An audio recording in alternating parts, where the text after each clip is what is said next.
បាទជំរាបសួរបងប្អូនទាំងអស់គ្នានេះជាគំរូបន្ទប់ពិគ្រោះបែបការងារ digital កម្រិត 5D ដែលខ្ញុំរៀបចំដើម្បីប្រឹក្សាជាមួយនឹងអ្នកជំងឺនៅពេលដែលបងប្អូនមានខេសហើយសង្ឃឹមថានឹងអាចចែករំលែកប្រព័ន្ធធ្វើការទំនើបនឹងជាមួយបងប្អូនបានបងប្អូនត្រូវដឹងថានេះជាឆ្នាំ2026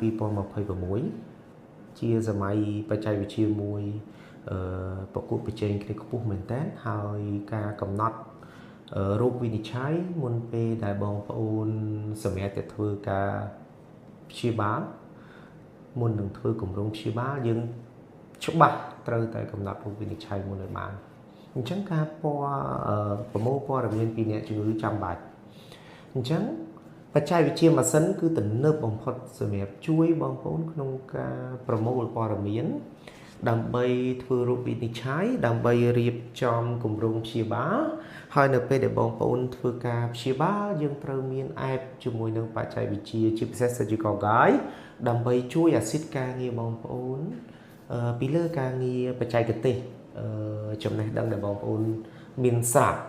ហើយនៅក្នុងនេះដូចបងប្អូនជំរាបអញ្ចឹងខ្ញុំយកជំនួយការខ្ញុំជាគំរូជូនបងប្អូនមើល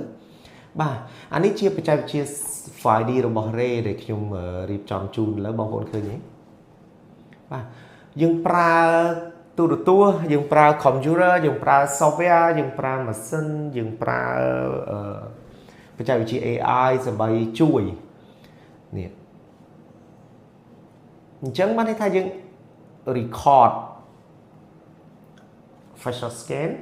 យើង record មុខអ្នកជំងឺហើយបន្តមកទៀតយើងបិទមុខយើងអាចប្រមូលព័ត៌មានពីឆ្អឹងអានេះពីឆ្អឹងឃើញទេបងប្អូនឃើញទេសរសៃធ្មេញ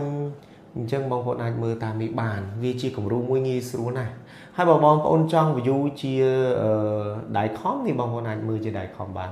បញ្ជាក់នេះខ្ញុំប្រើ CT ទំហំធំ18គុណនឹង16ដែលអាច copy យកព័ត៌មានពីអ្នកជំងឺបានសឹងតែទាំងអស់ហើយបាទបានន័យថាពីកទៅក្បាលយើងអាចកាត់ copy scan យកមកបានអស់តែម្ដងបាទហើយវាងាយស្រួលក្នុងការធ្វើរោគវិនិច្ឆ័យ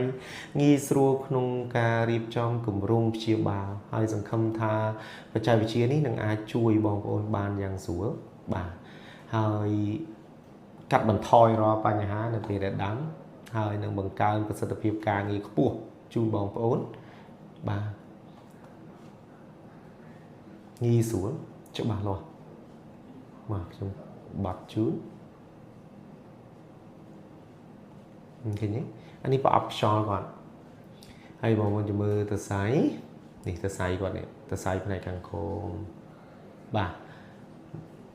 អានេះជាថ្មីរបស់គាត់អញ្ចឹងបញ្ជាក់បងប្អូនឡើងវិញបច្ចេកវិទ្យា 5D គឺជាបច្ចេកវិទ្យារបស់ Ray ដែលជួយ record ជួយរៀបបង្គុំជួយប្រមូលព័ត៌មានបងប្អូនដ៏ល្អប្រកបច្បាស់លាស់មុននឹងបងប្អូនទៅរៀបចំគម្រោងព្យាបាលជាពិសេសការដាំបកគោនិងការថ្មិញហើយសង្ឃឹមថា